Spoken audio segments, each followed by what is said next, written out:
Saint Paul nous invite à prier sans cesse.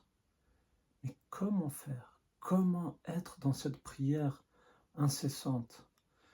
Bien sûr, nous avons l'Église qui est là, qui nous montre le chemin, qui nous montre comment vivre notre vie spirituelle. On a tous été touchés un jour ou l'autre par Dieu. Et comment répondre à cet amour de Dieu? Et c'est justement avec la prière, à travers la prière, que nous pouvons justement avoir ce repentir, avoir ce changement dans notre vie. Ça veut dire ne plus être dans cette recherche de tout ce qui satisfait notre bien-être, notre corps, mais plutôt être à la recherche de faire cette place à Dieu dans notre vie. Et c'est à travers les sacrements, à travers, bien sûr, l'Eucharistie, la communion, que nous sommes dans cette union avec Dieu. Mais cela n'est pas suffisant. Nous avons à justement faire notre la prière.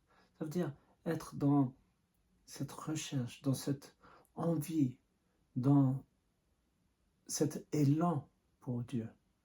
Et justement, l'Église, les pères de l'Église nous enseignent cette si belle prière, si forte prière, qui est la prière de Jésus. Seigneur Jésus-Christ, Fils de Dieu, aie pitié de moi, pécheur. Et vous voyez, cette prière est toute petite.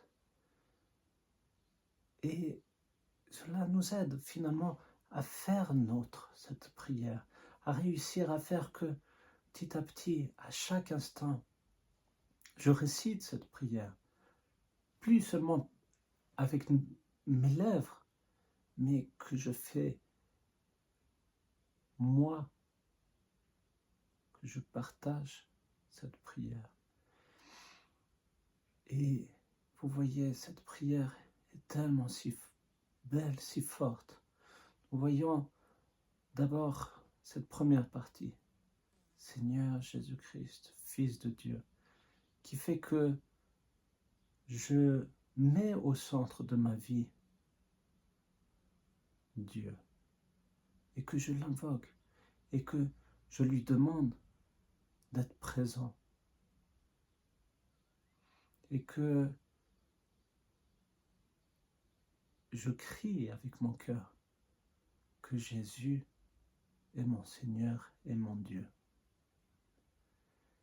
Et après cette deuxième partie, aie pitié de moi, c'est que je me tourne vers lui, que je sais que c'est grâce à Dieu que je peux avancer dans ma vie spirituelle, que tout doit être centré sur lui.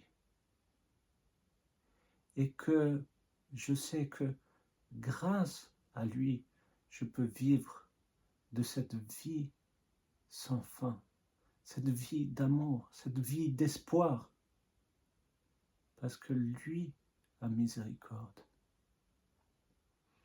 Et après cette troisième partie, qui est finalement de se rendre compte que nous sommes pécheurs. Face à Dieu, nous avons cette révélation que nous sommes pécheurs. Et en réalisant cela, alors je me tourne vers lui, je m'agenouille devant lui, parce que je crois en sa miséricorde, je crois en son amour, et que lui seul peut me sauver. Et vous voyez, au début, peut-être que nous disons cette prière du bout des lèvres, mais petit à petit, en utilisant notre chapelet, à chaque petit grain, nous disons cette prière, Seigneur Jésus-Christ, Fils de Dieu, aie pitié de moi pécheur. Et nous devons le faire dans un certain silence autour de nous, silence dans notre cœur, pour lui laisser cette place.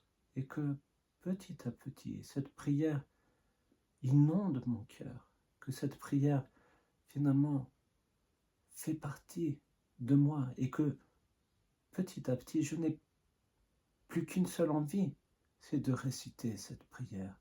Et alors cette prière sera, comme Saint Paul nous dit, prier sans cesse. Donc ce sera une prière continue. Et je vous invite, vivez cette prière et laissez cette place à Dieu.